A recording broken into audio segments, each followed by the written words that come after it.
Ice cream কেমন করে খাও তুমি? দেখাও কেমন করে খাও। এরকম করে খাও। আইসক্রিম না দিলে কেমন করে কান্না করো?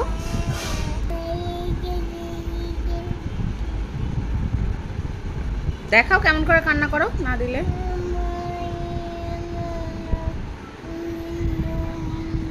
আর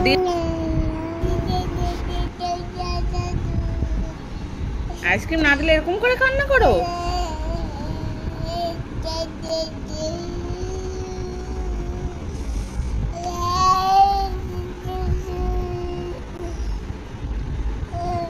তারপর কিনে দেয়, আইসক্রিম কিনে দেয় তুমি কানলে? বাবা বাবা কিনে দেয় কান্না করলে? হুম, এরকম করে কান্না করো তুমি আইসক্রিম খাওয়ার জন্য?